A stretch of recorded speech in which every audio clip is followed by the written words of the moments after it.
Israel just passed the first reading of the Reasonableness Standard Bill in the Knesset, advancing the first stages of judicial reform.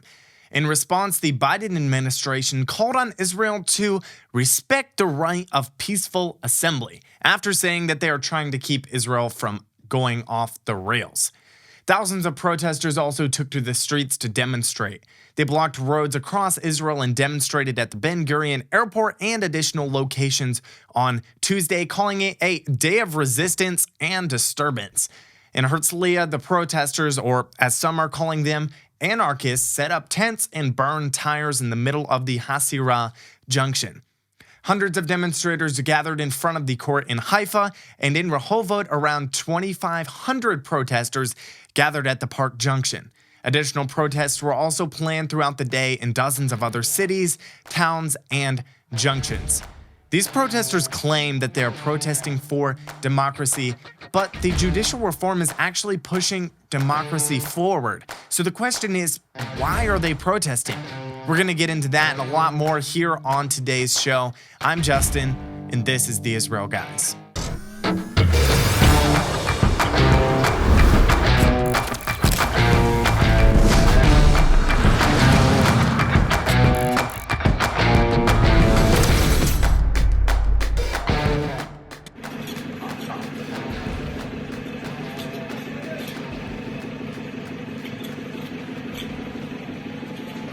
That was a Palestinian Authority security guard preparing for Mahmoud Abbas's visit in Jenin tomorrow by dismantling an IED planted in the road. I guess they don't want him getting blown up. The IED was most likely planted there by Palestinian terrorists to try and ambush the IDF. Welcome to the Israel Guys, where we believe that in a world of Jew hatred and anti-Israel propaganda, you should have a direct connection to the land and people of Israel. All right. So these protests have been going on for months. So what was the reason for calling a day of disturbance or resistance yesterday? Well, Israel just passed the first reading of the Reasonableness Standard Bill in the Knesset, advancing the first stages of judicial reform, which is great. I think basically the protesters are scared that the left is going to lose the power that they now hold in the Supreme Court.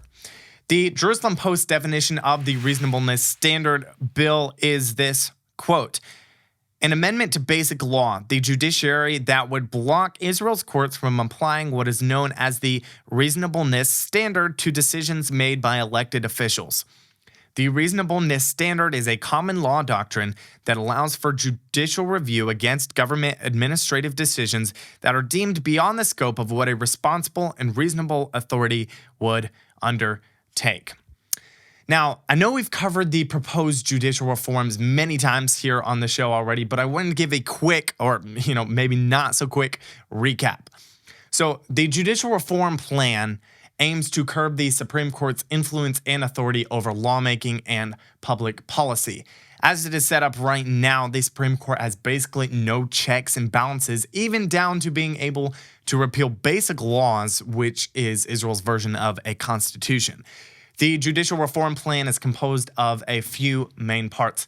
The first proposal is a bill that would change the makeup of the Judicial Selection Committee, or JSC, which has the authority to appoint, promote, and remove Supreme Court judges.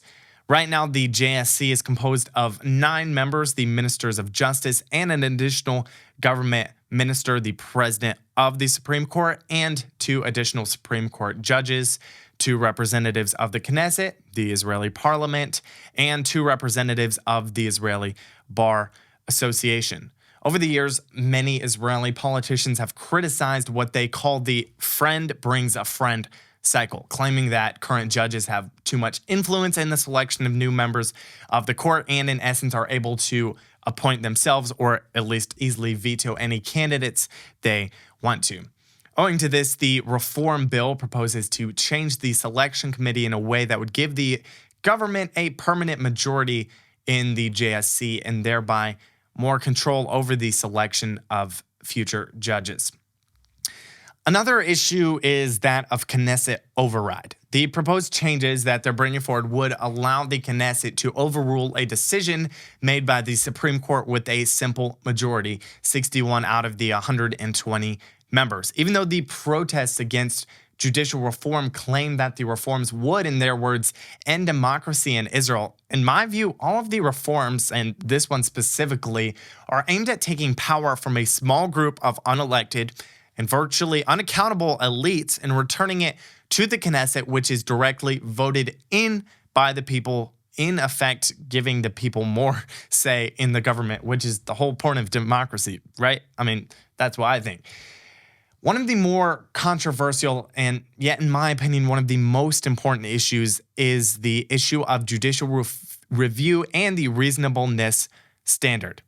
Under Israel's current governmental system, all legislation, government orders, and administrative actions are subject to judicial review by the Supreme Court, which can strike down any legislation and reverse any executive orders it deems in violation of Israel's basic laws.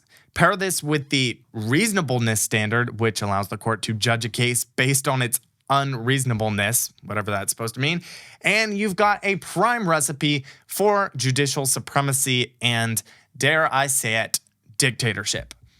Not to mention the fact that the Supreme Court, for pretty much all of its history, has been full of left-wing oligarchs hell-bent on pushing a liberal ideology and agenda.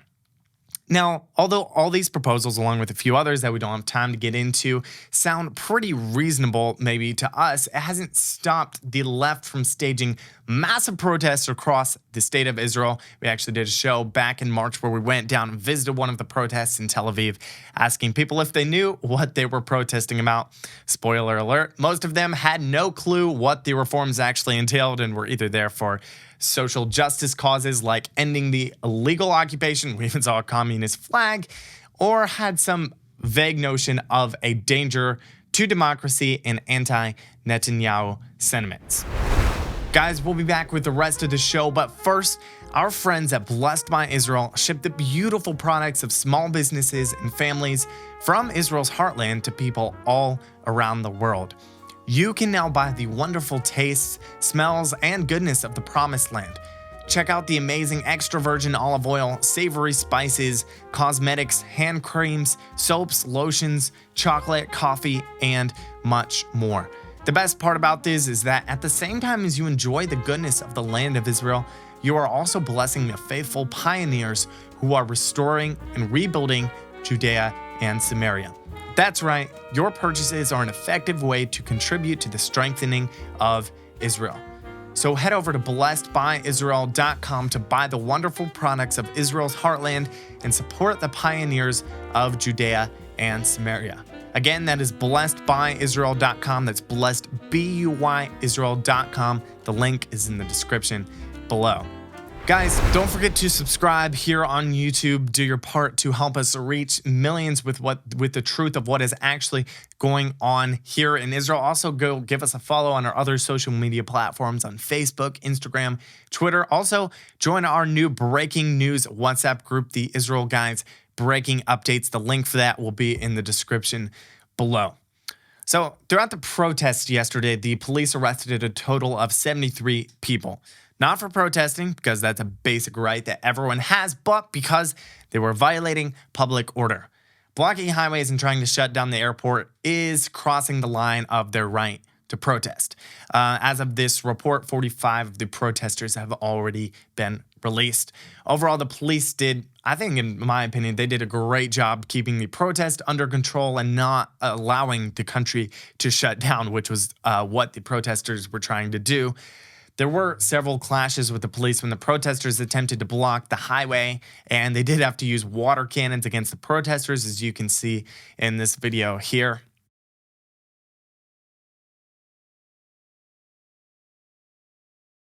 One protester went way too far, in my opinion, by using his baby as a prop and sticking her in the middle of the road as part of the protest. You can see it here in the video. Guys, this is not okay. Like, using your baby as a prop to push forward your political agenda is just not cool. Speaking of foolish things that people are doing, as usual, the Biden administration is sticking its nose into Israel's business where it absolutely does not belong. After they heard that the police had arrested dozens of protesters, the White House called on Israel to, quote, respect the right of peaceful assembly. A spokesperson for the White House National Security Council said, quote, we urge authorities to protect and respect the right of peaceful assembly. It is clear there is significant debate and discussion in Israel on the proposed plan. Such debates are a healthy part of a vibrant democracy. Some kind of debate going on. The spokesperson also called for an agreed-upon solution regarding the judicial reform. Wow, thank you, spokesperson. That was absolutely amazing. Brilliance. Let's come up with a solution. Brilliant thoughts there. This came after the outgoing U.S. ambassador to Israel, Thomas Nides, told the Wall Street Journal that the Biden administration is trying to stop Israel from, quote, going off the rails with the overhaul of its judicial system. He also said this. He said, quote, I think most Israelis want the United States to be in their business. With that, sometimes comes a modicum of a price, which is articulating when we think things are going off the rails. One of the messages I sent to the prime minister was to tap the brakes, slow down, try to get consensus. When asked about what part of the judicial reform legislation the Biden administration is most concerned about, he couldn't say anything. He didn't know what part they were concerned about. So basically, they're not sure why the judicial reform is a bad thing. They just know it is. I thought Ron DeSantis' response to Thomas Nides' comments, he said this on Twitter, how disrespectful for the U.S. ambassador to Israel to falsely claim that most Israelis want the United States to be in their business. Biden meets with dictators of countries such as Venezuela, but snubs the democratically elected Israeli Prime Minister Benjamin Netanyahu. This is not how you should treat an ally. Great stuff there from Ron DeSantis. Guys, in conclusion, judicial reform is a good thing, and Israel just took the much-needed first steps by passing the first reading of a new bill. However, thousands of people did take to the streets to protest against the reforms. And unfortunately, but perhaps predictably, the Biden administration took the side of the anti-government protesters and condemned Israel for keeping the peace. Guys, make sure to buy products from Judea and Samaria, Israel's biblical heartland. Go to blessedbuyisrael.com or click the link in the description below. Make sure to subscribe, get the conversation going down in the comments below. And as always, tune out the fake news and tune into what is actually happening here in the land of Israel. We'll be back every day, Monday through Friday, with your direct connection to the land and people of Israel.